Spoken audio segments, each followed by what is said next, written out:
Hey guys, it is Spooky Noodles and Chester. Chester, I thought I'd show him off one more time. I wanted to give my buddy Edward Lorne a chance to see him, but that's Chester. He's just a little tortoise. He's so tiny, and he's trying to back up right now, but that's not how you don't know that there's nothing behind you right now, buddy. But no, now there's something behind you, but well, that's Chester. Maybe if he's really out of focus because this camera stinks, but that is Chester.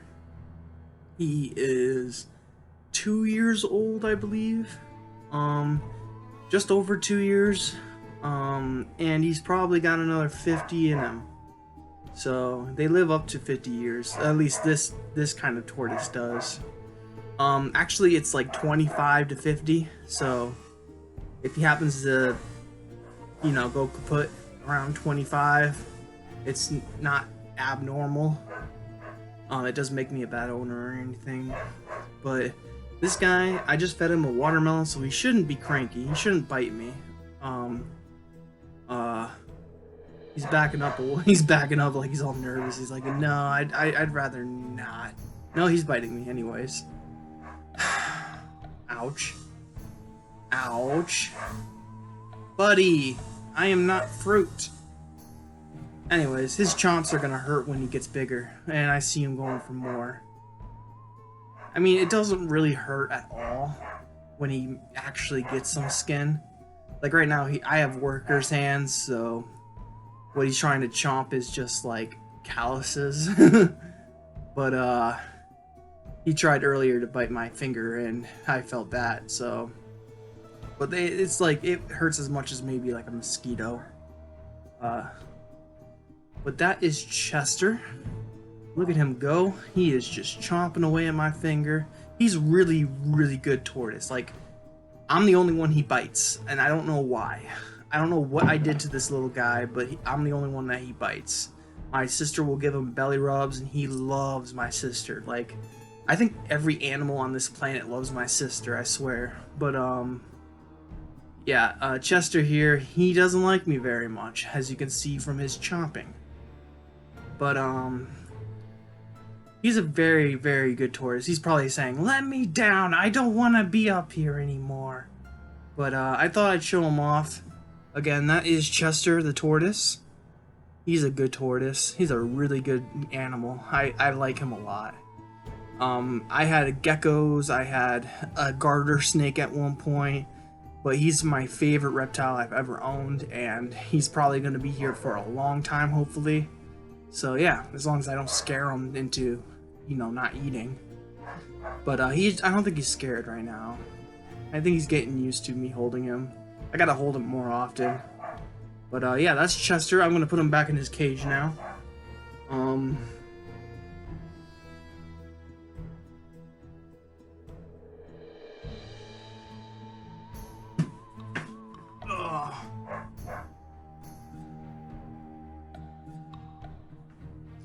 That is Chester.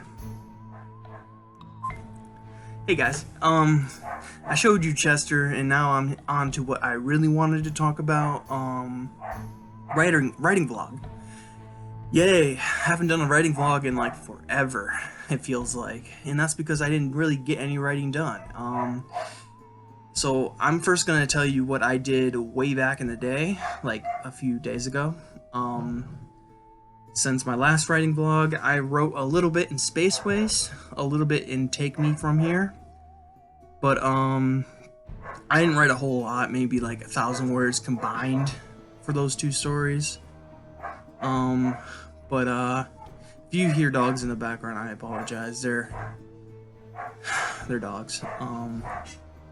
But I just got done taking my dog for a walk, and she loved it. She found a cat toy and went crazy with it, so... Excuse me. But, my writing vlog. How did it go?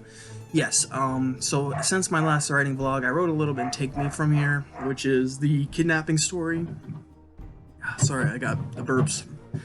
And then it's the other story, Space Waste, and I wrote a little bit in that. So today though, yesterday I came up with a new idea for a story. It's not really new. This idea has been done like millions of times. It's Lovecraftian. It's a Lovecraftian story. So you get a gist that it's something that's been done over and over and over again. At this point, it's beating a dead horse. But I thought I'd try to do my attempt at a Lovecraftian story, and it's a way to challenge myself. Oh, by the way, I'm sorry for my weird hair right now. It's everywhere right now. But I'm getting off topic. I wrote a little bit for a story I originally called The Vessel, but then I renamed it to The Bad Place, or just Bad Place. I might go back to the original title, The Vessel, because that's what the story is about. But The Bad Place just made more sense. I was actually going to do the I might pronounce this wrong, but the Hausa. I think that's how you say it. Hausa. The way to say bad place and Hausa, that's a language. Is like, how do you even say that? Let's see here if I can pull it up real quick.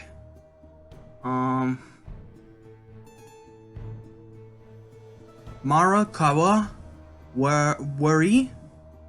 Marakau Wuri. I think that's how you say it. I'm either summoning a demon or I'm saying bad place in Hausa. I'm probably saying everything wrong right now, but yeah, I looked up the bad place and I re-looked it up to what it was originally and in that language, and it came back into the bad place. So I'm pretty sure that means bad place. So that's why I named it. Oh, hey, Mom. Sorry about that, guys. That's why I named it The Bad Place. But the reason why it's called The Vessel, well, I don't know how to give a synopsis to a short story without revealing too much. So let me first state that the reason why I'm writing a Lovecraftian story, not just for the fun of it and because I'm in a Lovecraftian mood, but there's this anthology, and they are looking for Lovecraftian stories, and they pay 8 cents per word, which is crazy. I know you might not think it's crazy, but when you do the math, I am at, let's see here, 4,524 words. And if you do the math for 8 cents per word, let me get out my calculator. Let's see, how do you do this math? I'm not great at math, so I don't know how to do percentages. Or not percentages, I can't talk today. So let's see, 8 cents, 8 cents, I think it's, no, not plus. 8 cents times, let's just say 5,000 equals, no, that's not right. 0.08, my bad, times 5,000 equals, yeah, calculator has to be wrong. It has to be like something like $40 because it's saying $400 on my calculator, and I know I'm doing the math wrong because there's no way anyone's paying me $400 for a Lovecraftian story. But they chart, I don't know, I hate doing this, especially when I'm trying to record, but let's see here.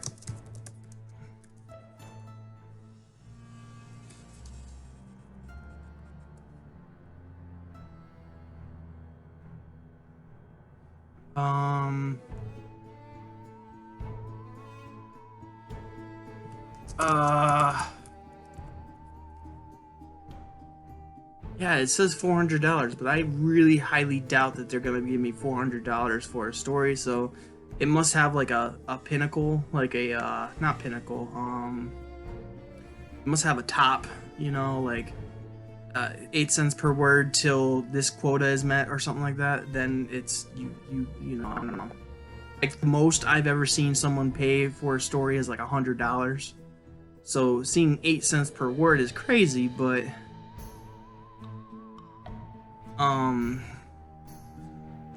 like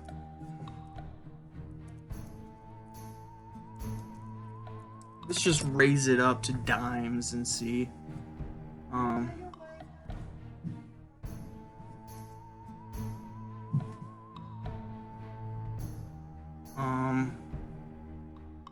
Let's see, I don't know how to do this. Alright, so I don't know. Let's do 5,000.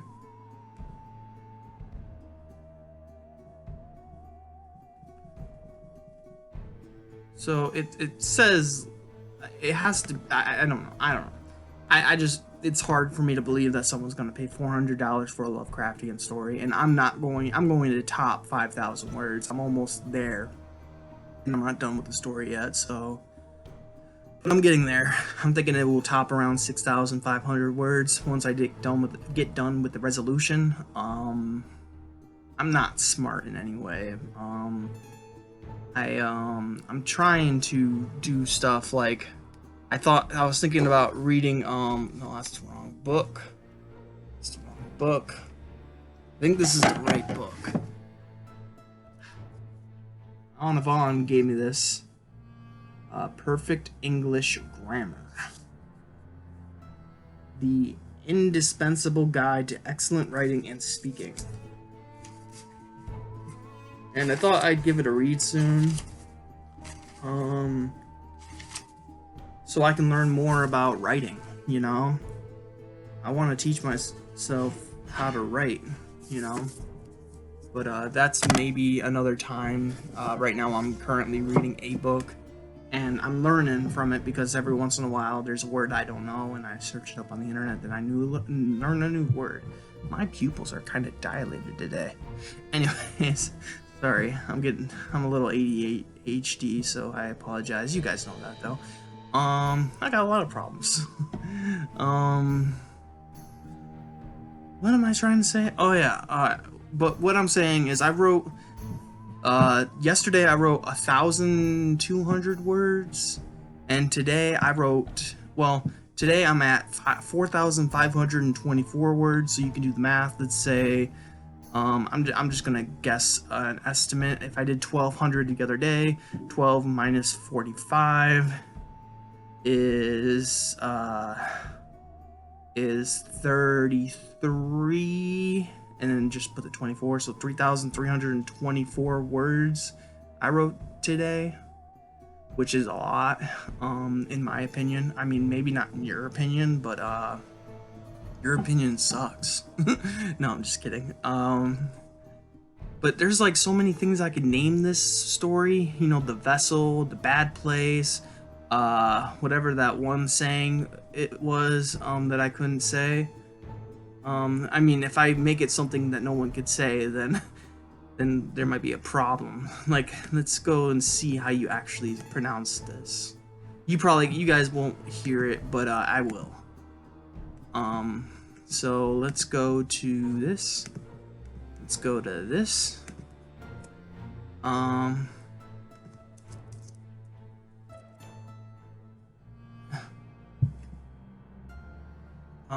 How do you... No, that's not what I wanted. And I want it in Hawusa.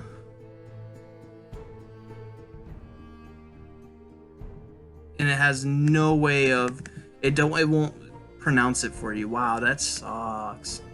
So oh, now it's giving me a different way of saying it. What the heck?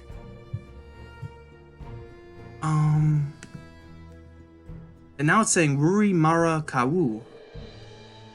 When it was first said Mara Kawu Ruri.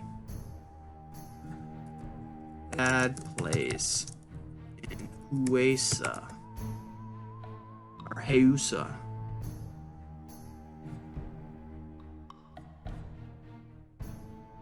It says Yuri Mara Kau or Kayau. I'm having so much trouble trying to pronounce this. Why did I have to do it? Why did I do this to myself?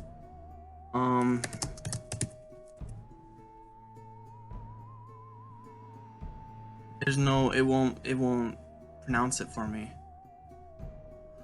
So I'm gonna copy this. It's the same backwards and forwards, so I guess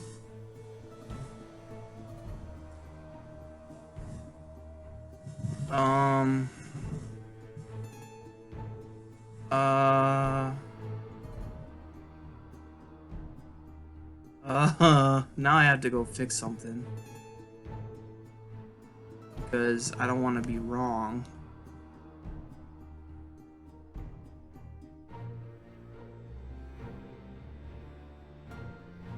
There we go. Sorry guys, I don't mean to go vacant on you, or not vacant. I was gonna say vacant eyes on you, but I just I don't like being wrong, and I don't like trying to do things in different languages. Like the reason why I don't do a lot of foreign stories is because I will do so much research that it hurts my head. I will continuously do research. What's the word I want to use? Not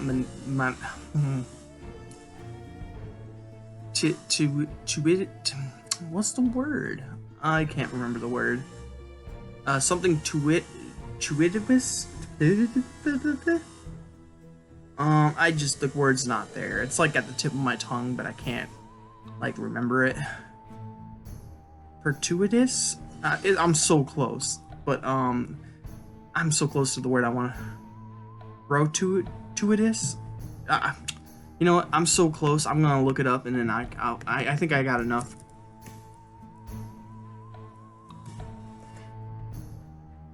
Gratuitous. Gratuitous. Uncalled for, lacking good reason, or unwarranted.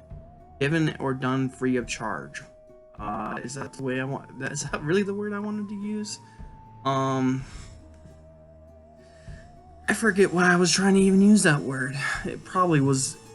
I was probably using it wrong in the first place. So just forget I even said that. I might even clip this out of the video. I don't know. I'm probably too lazy to clip anything out of the video. But yeah. Just know I started a Lovecraftian story that I'm either calling The Vessel or Bad Place. I could also do like a creepypasta type thing where I call it, you know, I don't know, think of a word that means terror but starts with an N. I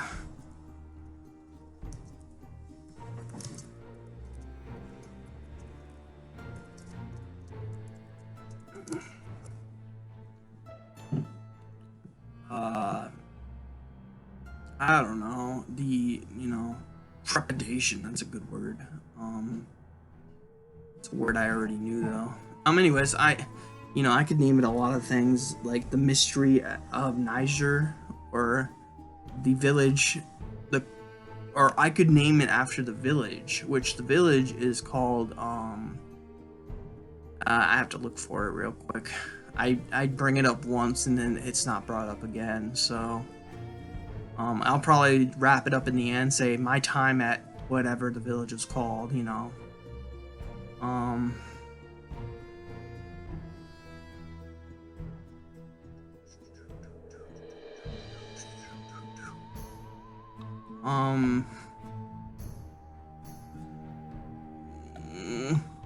I hate looking up things while I'm trying to do videos.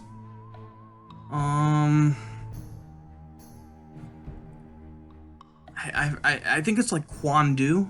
I think that's what I named the place, Kwandu, which actually means evil. Kwan means evil, I believe. So I just added a do to the end of it. to make it sound like a village, I guess. Kwandu, which is a made-up village I made up. It's like the South African word for evil is Kwan or something like that. Kwaaan, I think, or maybe it's Kawaad. Quad or Quan. I don't remember at all what I wrote. You would think I would know, but I'm blanking at the moment. But I totally went off course. What I was trying to say is that the reason why I was going to name it the Vessel. Well, let me give you. This is what I was struggling with. I was trying to figure out a synopsis for this story. So, without giving too much away, and of course you guys want me to give it all away. If you guys aren't even interested in reading my short story, then let me know, and I'll just say these things, so you guys can get into my head about what I'm thinking, and maybe we could write a story together. I don't know, but I think I got a bunch of gray hairs. It's great. I'm getting off topic again. So anyways, the reason why it was going to be called Vessel is because there's going to be a vessel in it, obviously. But you don't know about that till like the very end. So the name of the story would probably give away too much. But the point of Lovecraftian stories is to give you this, like, not ominous, because that's a word I hate using these days. Like, I beat that word to death like a horse, or whatever the saying is. I beat that word to death. I used it so many times. I'm like, this is ominous, that is ominous. I said omelets. Ominous. Omelet, or ominous omelet. That would be a good name for my YouTube channel. If I ever decide to change it from Spooky Noodles to something else, it would be Ominous Omelet. Yeah, I like that. Hello guys, this is Ominous Omelet here. I can almost not say that, so I can't talk today. What am I trying to get here? What am I trying to say? The synopsis, that's what we were talking about. So, this guy, he's had a troubled past, in a sense. Like, his mom passed away when he was young, his dad's an alcoholic, and he meets a friend whose dad is also an alcoholic, and his mom passed away when he was younger.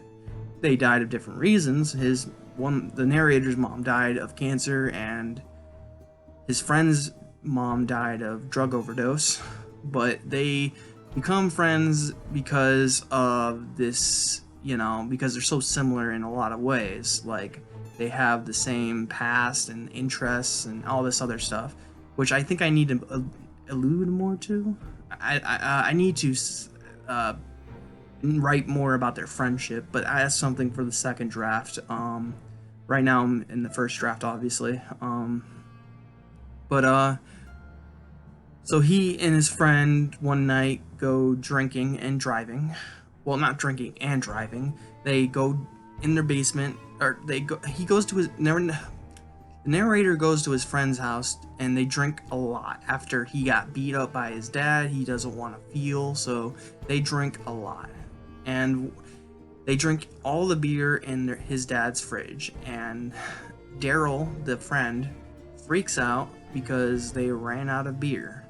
And if his dad came home and there was no beer in the fridge, then he would also get a black eye. So they decide the only way they can fix the situation is going to the liquor store and buying more beer. They're 21, they can do that. I need to make more, I need to write more, because most people will be like, well, if he's in such an abusive, if they're both in abusive households, why would they still live under their parents' roof or something like that, They're 21, they can move out, or why aren't they forced to move out? I guess you could ask all those questions, and I wouldn't have an answer to them right now. I will figure that out in the second draft, though. But anyways, the point is, they're 21, they can buy liquor now, so they go for a beer run while intoxicated, and the main character crashes into a tree and survives, but his friend Daryl dies. So he since he's a first-time offender and hasn't had any records on his name at all, the judge sentenced him to 5 years of, or 3 years of probation, or 3 years, yeah, 3 years of probation, and I think he was fined like a lot of money. I can't remember. I don't know how. I do more research about how manslaughter works in Michigan, but I found out that it can range from 3 years of probation all the way to 15 years of, or it could be 1 year of probation and all the way up to 15 years in prison. So it just depends on who it is, what it was, who died, where they die, you know, what was the reason, and all this stuff. There's so much things that go into Michigan's court system. My eyes look brown today. Anyways, there's so much that goes into the court, and it could all be determined by the kind of judge you get. And that's something I should probably relay in my story, that he got a caring judge, or a judge that cared about the case or something like that, enough to let him off with basically a slap on the wrist. So anyways, he serves his probation time, you know. He doesn't drive anymore because he's terrified to get behind the wheel again. He doesn't drink. He's in Alcoholics Anonymous. And in Alcoholics Anonymous, he meets the love of his life, Raven. The problem is Raven has a boyfriend. So he's trying to always get into her good graces. Ugh, I can't talk to them. By doing some things like, you know, just being there for her when she needs her, when she needs him. He goes to the parties she invites him to, and they hang out quite a bit, but they're friends, you know, they're nothing more than friends.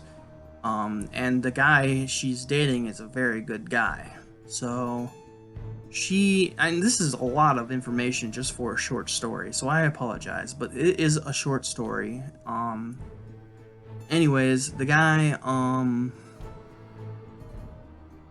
one day, Raven, the girl of his dreams, says that she's going to stop running the Alcoholics Anonymous, and she's gonna go abroad and tour and volunteer Africa, specifically Niger, which is Niger is a African, what do you call those? It's a place in Africa. That's all you need to know. And it's right next to Nigeria and, like, I don't know, Egypt. I don't remember.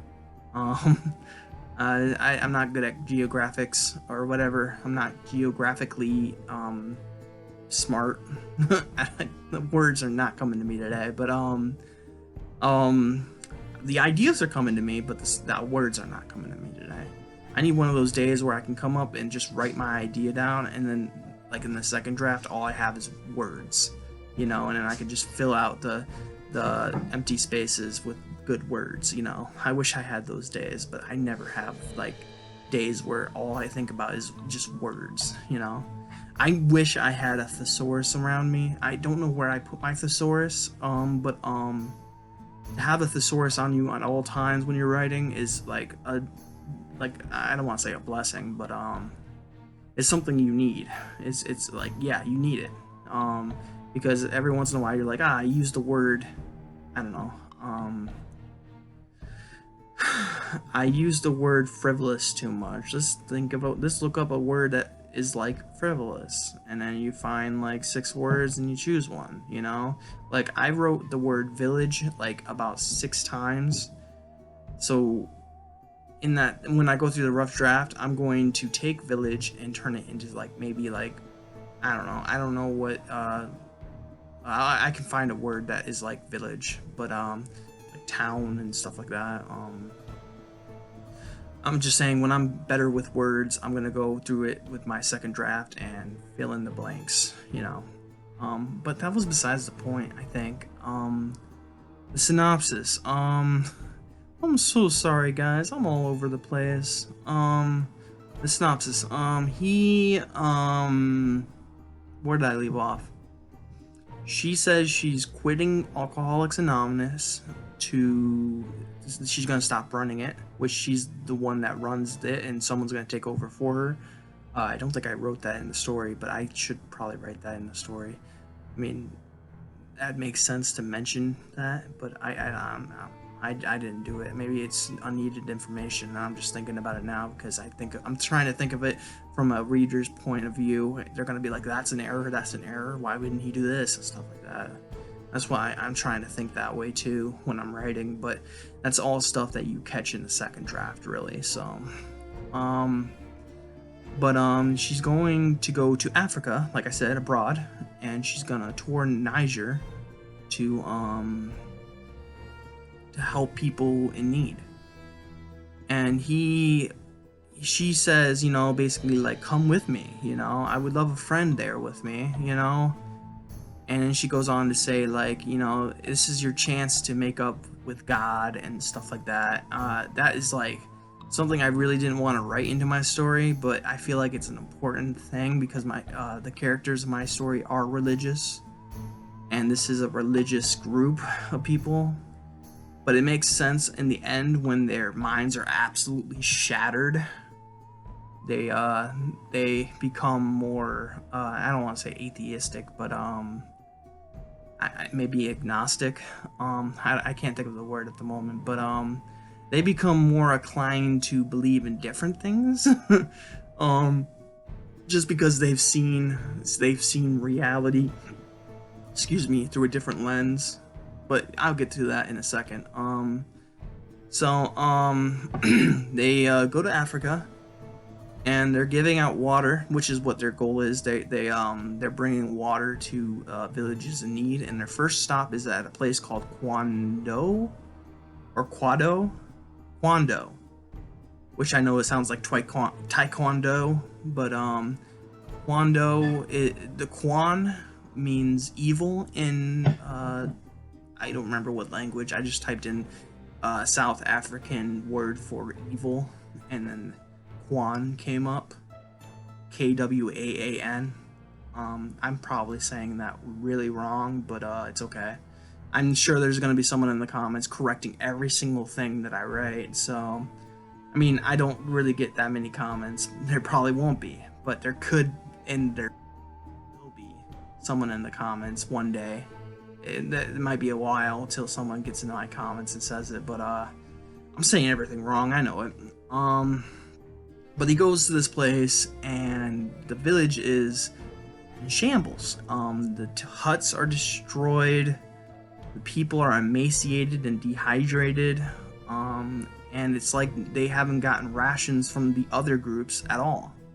So they are giving out water, and one of the main characters, or not one of the main characters, the narrator of the story, sees not a pattern, but a repeated action, and he notices that every time he hands a bottle of water to one of the children or women or men, they march over to this hut at the edge of the town or village, and they go into the hut, then they come back out, and that's it. And he notices this repeated action every single time he hands out a bottle of water. They go and take it to the hut, and then they come back. So he's like, they're hoarding things, he thinks. Or he doesn't think that. He goes to Raven after filming a sunset. And he goes to Raven and is like, yo, they're doing this weird thing. Come check it out, type thing. And they go and check it out, and that's where I'm at in my story. And honestly, that's probably all I want to give away. Because if I gave anything else away, then it would be the whole story and you would have no point of reading it. But I'm trying to do some new things with my writing. I'm challenging myself to do new things. Like, I'm challenging myself to write cosmic horror, which I never write. I'm challenging myself to be more descriptive with characters. I'm challenging myself to develop characters, like character development. I need to do better in character development. I feel like that's something I'm really lacking. Like, if my teacher were to tell me what I lack, it's probably character development, which is like one of the most important things of a story. Like, no one wants to read a story just for the plot alone. They want to read about characters. And that's one thing I lack, and it's probably because of so many years of writing creepypastas. I just became so disconnected with the character that each character in every single creepypasta is basically the same. The guy who did not know better type thing, you know, it's always the same person in creepypastas. Just the narrator, you know. There's a few creepypastas, or they're not really even pastas. They're better than pastas. I mean, I'm not saying creepypastas are bad or anything. I wrote creepypastas, and I don't consider all my work bad. But what was I saying? I don't consider all my creepypastas bad, but there's like this short story on Chilling Tales for Dark Nights. It is called well, there's two of them. One's a book. The other one I don't think is a book. I think it's just a short story that someone wrote and then allowed Chilling Tales for Dark Nights to narrate. I'm not sure if it was in like a collection or it's like an hour and a half long story, which is called The Pill Mills. Very, very good story. Chilling Tales for Dark Nights did an amazing job. The narrator in that is like different than most narrators in creepypastas. Like, you get the same narrator in creepypastas like all the time, and like most of the time it's either they believe or don't believe and goes like it's like either it's one severe to the other severe, you know. There's no like middle ground, but like you got a character in The Pill Mills. You get like this guy who's he's not just your average dude. He's fat, he's lonely, he's disgusting in a way, he does things that are not questionable, but like more rational and makes sense for his character, you know. Which he has a character, which like not Chilling Tales, creepypastas just don't have any character development at all. And then when they do have character development, people complain that they're like, why do you mention that? That seems like it has nothing to do with the story. I hate when people go on. I'm still acting like the person. I was gonna say I hate when they do that, but that's like necessary information for storytelling. Like, it's giving you an idea of how these characters act and why they act that way, you know? And then people who like creepypastas are like, this is just unneeded information. I don't care for it, you know? And it's like, well, then just listen to creepypastas.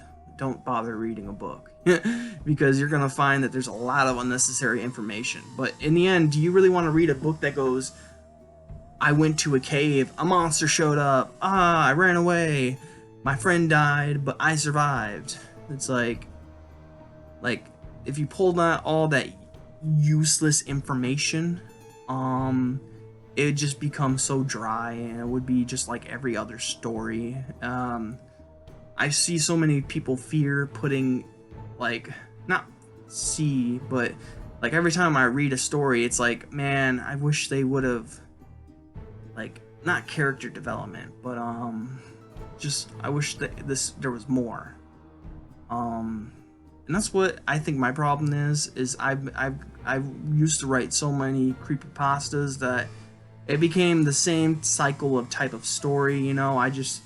But when I started not evolving, but just getting better with my writing, I learned new skills. Not skills, maybe. That might be too much to say about myself, but I learned more, and I started talking more about characters. I started giving them unique characteristics, like they emerged from the woods. Not saying it's a good story or a good creepypasta. They emerged from the woods. I talk about how he's like a pervert, and how the dad is like a gunslinging hoe. So yeah, he just there's just so much character. Not there was not that much character development in that story, but there is character development, which creepypastas don't usually have. And why I'm bringing this up is because I got a comment on my video, or not my video, but it was someone narrated my story, and I was so hyped because it's one of my favorite narrators. He just kind of out of the blue did it, you know. He didn't ask for my permission or anything like that, but I did put it on the creepypasta wiki, and which means that I give permission for anyone to use it. So he read what was the channel's name? I was so hyped when he did it, so stoked. But who was it? It was what was his name?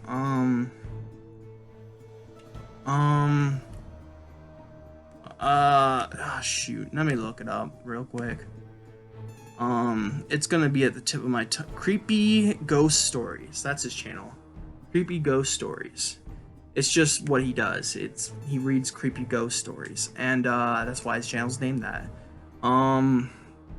Someone in one of his subscribers on his channel wrote that he's like, that seems like unneeded information. Why would he even go on a tangent about, or not tangent? He's not smart enough to say that. I'm not saying he's dumb. I'm just saying that if he's not gonna read a book, then you know. Anyways, he said that it's like, it's unneeded information. I hate when authors do that. Like, just get to the point. That's what he said, something like that. Not verbatim, but he says something like that. And it didn't hit me hard until like a few days later, and I thought about it. I was like at first I was like, oh man, I you know, sorry, that was gross. Sorry, I have an itch in my ear. I have these like scabs in my ears. I don't know why I'm getting scabs in my ears, but I am. But anyways, I was thinking to myself, I'm like it hurt me at first. Like I was like, oh, was it unneeded? I should have reeled it back a little bit. And then I thought about it, and I'm like, no.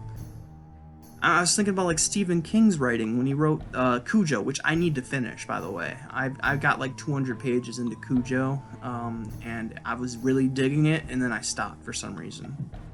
I need to continue Cujo soon. I think it was because I got tired lugging that hardback around, but I think I have a paperback now, so I think I might switch over to that. I ruined the dust jacket for Cujo, so that bothers me. I think it was like a first edition too. I don't have many first editions, so, or not first edition, but first printing, I think. I don't know if there's a difference, but yeah. Anyways, I'm sure someone will tell me there's a difference in the comments, but like, oh Nick, you messed up, you know. But I was like, I thought I made a mistake and did something wrong, and I thought about it, and I'm like, Stephen King all the time, and Cujo, he talks about a lot of things that in the end have nothing to do with the story, but it builds character, you know? And that's what I'm trying to do in my stories. I'm trying to be an author. I'm not trying to just write creepypastas for people. Well, I guess part of me was doing that. It was making creepypastas for people to enjoy on the internet. I wrote a few creepypastas, like I accidentally created a monster, they emerged from the woods, and I hated all these titles, by the way. These were just catch, like, you know, not catch baity, clickbaity, baiting, titles, clickbait titles. People just see, oh, this guy accidentally created a monster, I wonder what happened. Oh, they emerged from the woods, that sounds ominous, you know, so they go and check it. But I have a bunch of stories like that. When I have a story with like, oh, not an original title, but like a boring title, or a title that doesn't give away the story at all. Like I made one called Blowing Smoke, and it sucked. It absolutely sucked. Don't get me wrong, the story blew smoke, but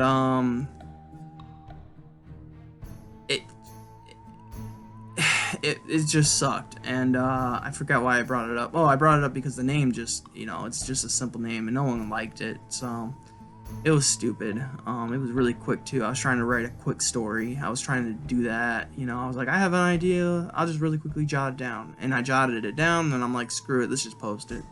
So, I usually get all my stuff edited. I found a new editor, by the way. Well, it's not new. I've been using her I used her for 2 stories.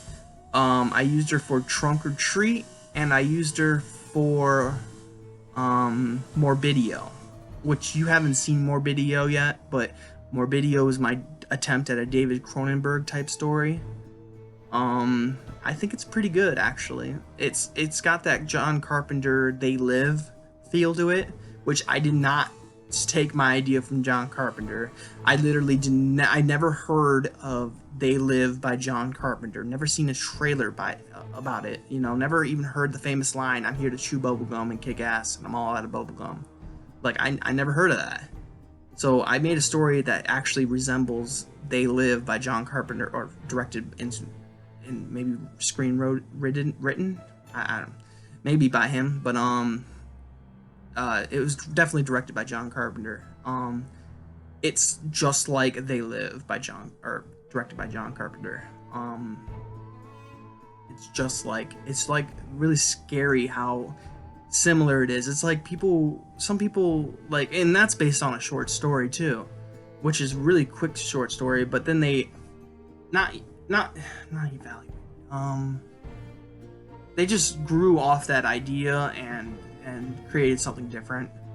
So it's not like the short story at all, but it's really good. But I made something very similar to that, and it's like so similar that it's kind of creepy, to think that someone had, like, this has happened to me before, and like they say, every idea's pretty much been done.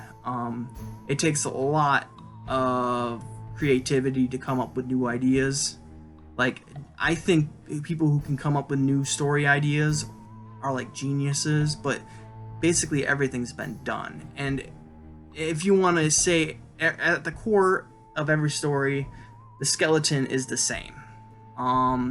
It's all about the meat and the skin and everything else that goes into making a body that makes it special. Yeah. That's what makes a story special, is everything that you put on that skeleton.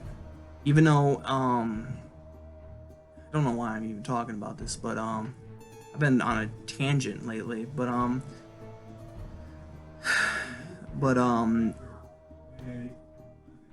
sorry, there's people talking outside my room. Excuse me. It's just what was I saying? Hold on one second. I totally forgot what I was talking about. I went like 2 different directions and then lost my course. But what I was talking about was every story has a skeleton, and it's all about the meat and the flesh and the eyes and the brain and everything else that you put on that skeleton that matters. Character development, setting, just a bunch of stuff, that goes into writing a story. But everything, if you want to be a nihilist, basically every story's been done. Because people have made the very basis, it's hard to explain. There can be different endings, but more or less, when you come down to it, like, everything's pretty much been done. And what I find when someone's a genius to me is when they find a way to come up with an idea that changes things. Like, the person who wrote, like, They Live, for instance, even though it's based on a short story, that was pretty creative and different, So now every time someone makes a story that's kind of like that, it's gonna be just like, the idea's been done. And yeah, but Morbidio, my attempt at a Cronenberg-like story, which is funny because it's like a John Carpenter film, is really good. I tried to go for, I wasn't really descriptive. That's a problem that I have, is I'm not really descriptive with words, and I need to learn more words in order to be descriptive. So I'm going to find my thesaurus and learn more words, because right now I have a problem with character development and descriptions. I think I did better with this story that I'm writing. This is where it all kind of wraps around and we come full circle. But I'm trying to do that with my story. I'm trying to make character development. I'm trying to character descriptions. I'm just doing a bunch of stuff that I'm not good at, and I'm trying to become better at it by writing this story. This story is going to challenge me in a lot of ways, because a Lovecraftian story, it's like it is and isn't about visuals, because in the end the scene is ineffable. Like, you can't explain it, you know. But at the same time, there's attempts at explaining it. You know what I mean? Like, when you read H.P. Lovecraft, he goes, the sight was unbearable, unspeakable. It was unfathomable, ineffable. You know, it was. You know, he says like how it's impossible to describe, but then he attempts to describe it by it had thousands of mouths and tendrils flailing in and out. It had eyes everywhere. You know, like there's an attempt to describe these beings, but in the end, it's just something he can't describe. But he tries. You know, and that's one of my things about H.P. Lovecraft, is that the scene is indescribable, but you try to describe it. Then the other thing about Lovecraftian stories is that you get a sense of, like, belittlement, I think is the word. You learn that you're really small in the grand scheme of things, you know? Like, that's what Lovecraftian stories do to you. They make you think like I don't want to say like a nihilist, because I've used that word too many times, but and that's not the word, exactly the word I want to use, but like, it's like you have learned this knowledge and you don't know what to do with it. So, you know, you can either tell someone about it or you can take it to your grave type thing. And I don't know how I'm going to do that. And I'm sure there's a lot more that goes into Lovecraftian stories, but that's what I gathered. I know more. I know there's more about there's more to Lovecraftian stories. Like, I know these aren't directly related to H.P. Lovecraft, but like, well, this one's directly related to H.P. Lovecraft in a big way. But Victor LaValle's The Ballad of Black Tom, that's a great Lovecraftian book. Then my favorite Lovecraftian book, which has nothing to do with Lovecraft at all. In fact, I don't even think they mention Lovecraft anywhere in the synopsis, in the book, in the blurbs, nothing. Like, this book is the farthest thing away from H.P. Lovecraft you can find, but at the same time, it has that element to it. And what I'm talking about is Graham Masterton's The Manitou. I think that's how you say it. The Manitou is, first of all, one of my favorite books of all time. It's my favorite Graham Masterton book, but that doesn't matter because I've only read one Graham Masterton book. But it makes me want to read more by him. I have Tegu, I think it's called, and I have The Djinn. So The Djinn is very short, so I'm thinking about giving that a read soon. But I'm kind of trying to get back into my coming of age TBR, so we'll see. But I'll talk about my reading stuff in a different video. This one's gone on for, well, I just restarted the recording, but I'm pretty sure this is over 50 minutes. We're about to reach an hour, but yeah, I'm challenging myself, which I think is a good thing. I'm trying to become a better writer, and I'm so worried that my collection that I have has too many stories from when I first started writing. And when I first started writing, I was just trying to make creepypastas that people would like. So I took things that, not relatable, but just ideas that people do in creepypastas, and I tried to not elaborate on them, but that's the word I was looking for earlier. But to make it my own type thing. And I struggled trying to make stories that people liked. I did make one story that people really loved. Well, two stories that people really loved. The two stories I wrote that people loved was The Portal in the Woods.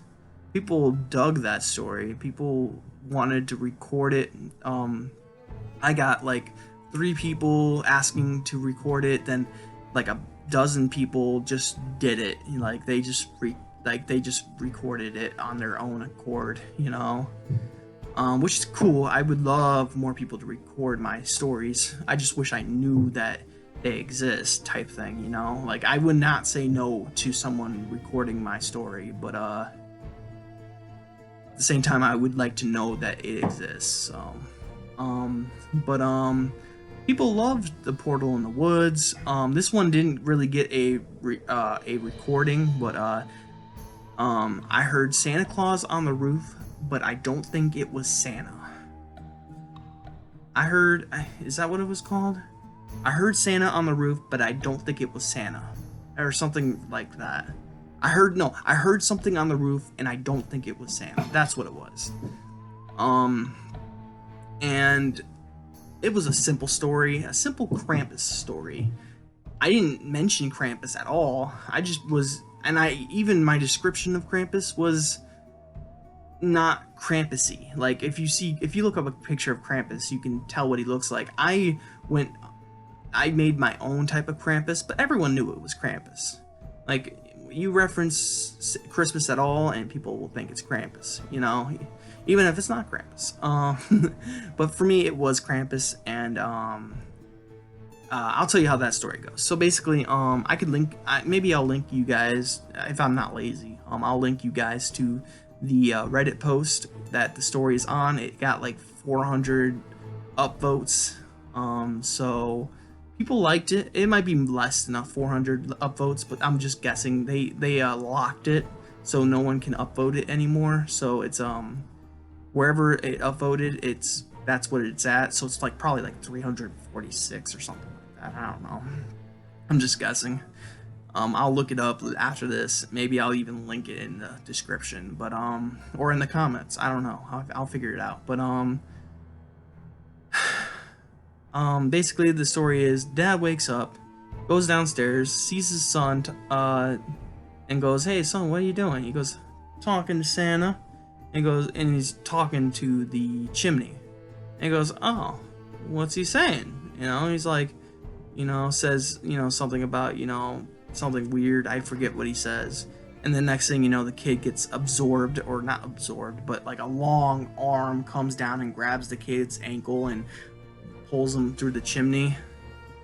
And then the dad goes to the chimney, looks up the chimney, then runs outside and sees this bulking figure on the roof with antlers. And the thing looks at him, smiles, and then jumps from roof to roof and gets away. And that's it. That's the story.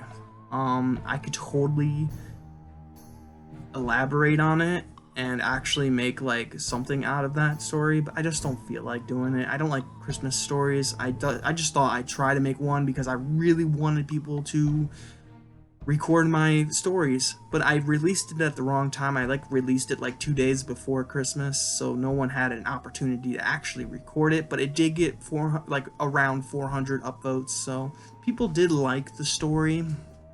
I find that it's not my most likable story, for sure. It's just your basic creepypasta.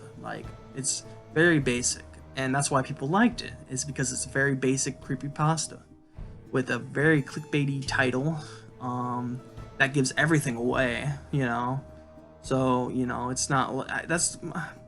I don't mean to be hating so much on creepypastas. There's been some really good creepypastas. If you don't know, I have a top 5 creepypasta list, where I I even have some honorable mentions in that video. I think it's a really well put together video, and I think it's like 45 views right now. But basically I talk about my top 5 favorite creepypastas, and they're very good. They're very good. There are very good creepypastas out there. But that being said, it's the idea that makes them good. It's not the character development or the character descriptions or the setting or anything like that that makes them good. It's just the idea. And I think you become, like, you go from a creepypasta writer to an author when you can make more of that idea, when you can have all these, like, character development, setting development, or you know what I mean, all this other stuff that goes into writing a book or a story, or like that most authors can produce. That's when you become, when you, I don't want to say grow, because there's probably some really good people who only write creepypastas that, you know, are probably could be authors, but they just write creepypastas. I think for me, I matured in my writing. I'm not saying I'm a good writer at all, but I matured from a creepypasta writer to a, what do you want to call me? I will consider myself a writer because I write, but an author writes books, and I haven't written a book yet, so I'm not an author, but I am a writer. And I have written a few things. My story, what's the story called again? Symbiotic. Symbiotic has 158 pages written, and it's almost done. I just got off my coming of age kick and took a break from it, and I will hop right back on it when I get back into my coming of age scene. But if you know me, which you don't really know me, but if you knew me in like real life, like if you knew me, like you lived next door to me and you were able to evaluate me or whatever, you would know that my interests changed throughout the year. And even though I finally found something that sticks, like reading and writing, these are hobbies that I find that I like throughout the year, but my interests still change. Like one part of the year I'm into horror, the other part I might be into science fiction horror, or science fiction and just science fiction. That's the same with coming of age. Like at the end of the year last year, like from summer all the way to December, I was into coming of age, and that's all I read was coming of age. But I got burnout, and right now I just feel like reading right now I feel like reading Lovecraftian work, which is exactly the perfect timing because there's a Lovecraftian anthology coming out and they need Lovecraftian stories, so that's why I'm writing this Lovecraftian story in the first place. But it just happens to be perfect timing for my interest to be that, you know? So, I mean, I'm not saying I'm going to get a place in this book. My story has to be phenomenal, because I'm sure there's going to be phenomenal writers in this anthology. But I thought I'd give it a shot, because you won't succeed if you don't try.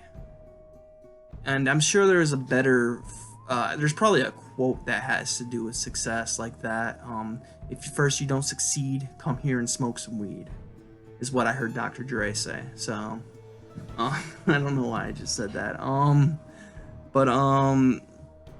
Yeah,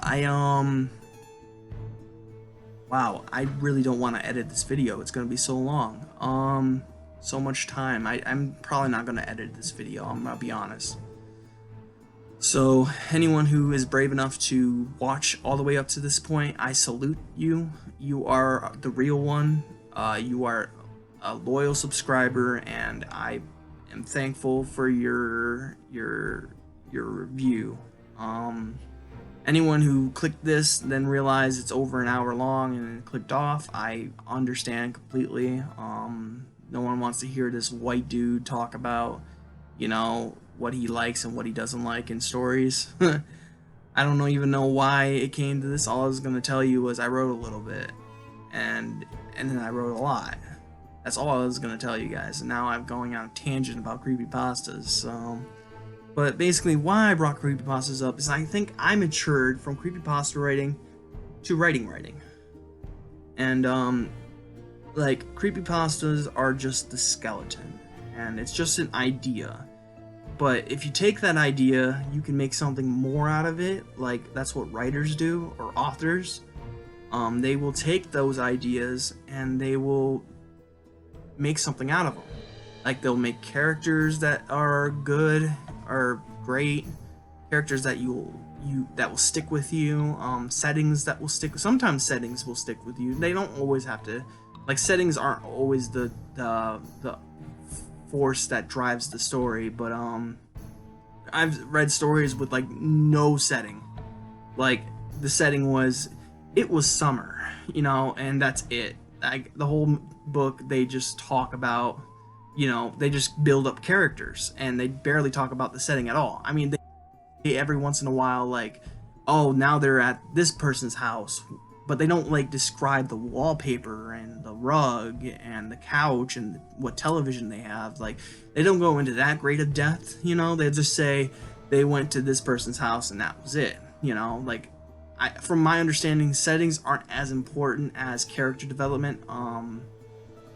I know that's probably me being an amateur saying that, so maybe I'm wrong. I'm probably wrong, to be honest, but settings are probably very important, especially in horror.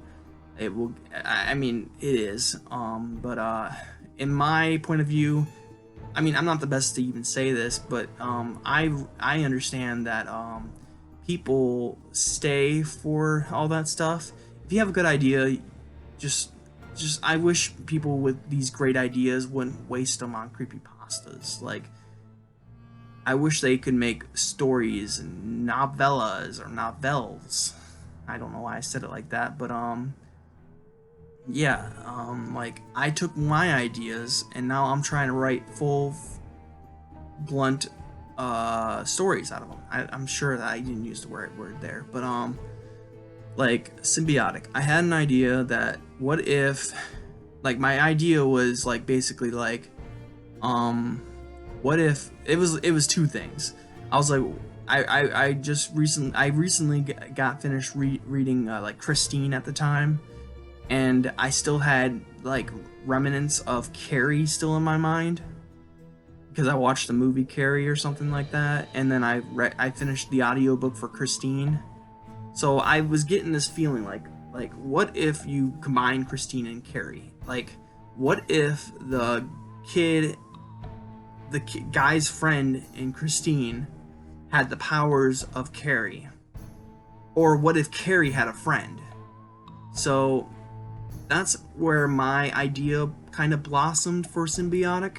Like, it's about this kid, these two kids who get bullied all the time, and then one of them gets powers. So that's what symbiotic is about. If you don't know, spoiler alert, sorry. But it's not really a spoiler. That might even be on the synopsis. But I don't know. The synopsis is going to be hard because, like, the story changes halfway through and becomes something different. So I don't know what to make the synopsis right now. So, excuse me. I'm thinking maybe no synopsis. Maybe just write something simple like, this story is about two boys, two bullies, and a telepathic deer. You know, I think that's what I'm gonna do. Nicholas Gray unravels a tale of friendship and bullyism. I don't know. But yeah, I definitely want to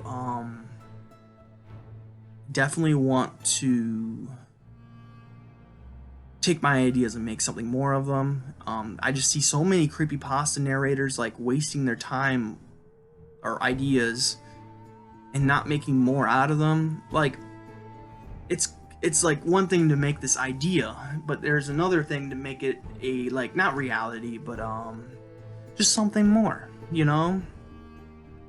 And that's what I think of creepypastas. I'm sorry for the long tangent, but I just think creepypastas are not as good as other books and collections, you know?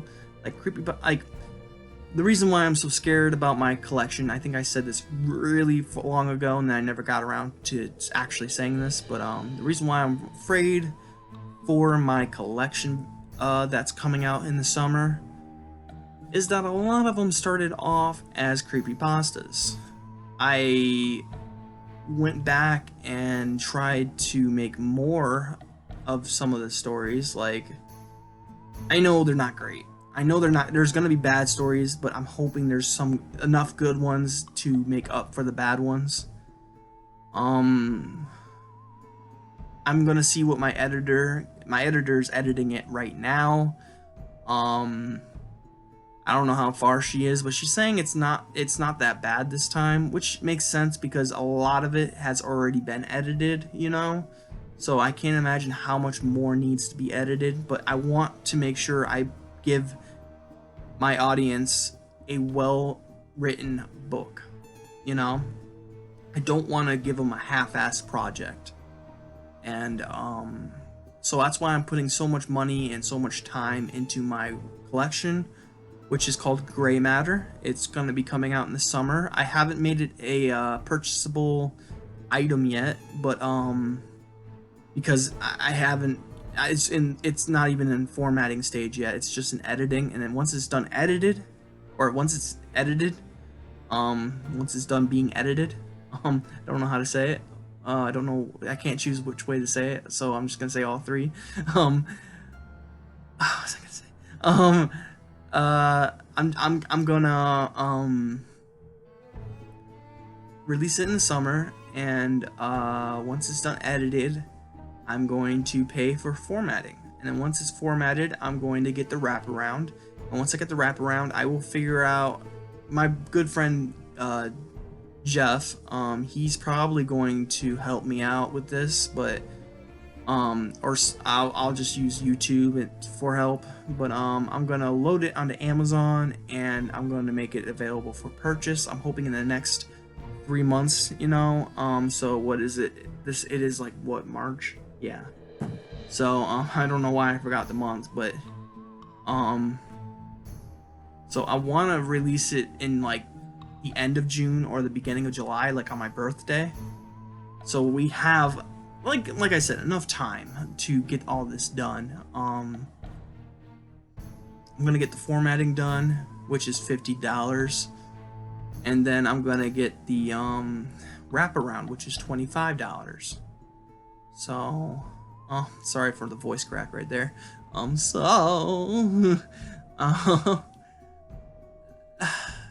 There's just a lot that goes into this collection, and I'm afraid that I'm wasting my time because a lot of these were ex-creepypasta stories, which I just kind of amped up a little bit, but I don't think I amped it up or vamped it up or whatever. I don't think I did enough to make them acceptable author type stories. Which is my biggest worry, that people will just be like, this shit sucks, you know? I'm just worried. I'm so worried. It's crazy how worried I am, but it will probably all end up well. I mean, maybe 5 people will buy it. I don't know. I'm gonna try. I'm not good at marketing, but I'm going to post it everywhere I can until it's annoying. And yeah. So yeah, guys, look out for Gray Matter by Nicholas Gray. It's coming out in the summer. It's not. You can't pre-order it yet, but just remember my name in the title when it comes around into the summertime. I will be giving out some signed copies to some of my friends. But yeah, I asked someone recently to email me their address so they can, or my address. I can send them my address, and I don't think they got back to me. And if they did, I missed their email. So my name was just called. But anyways, I should wrap this up soon. Let me wrap it up.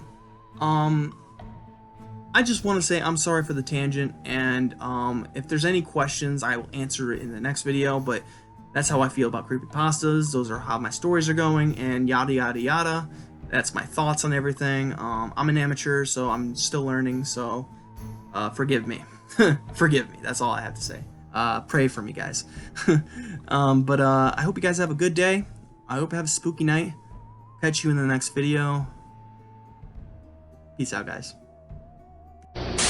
Now I am become death.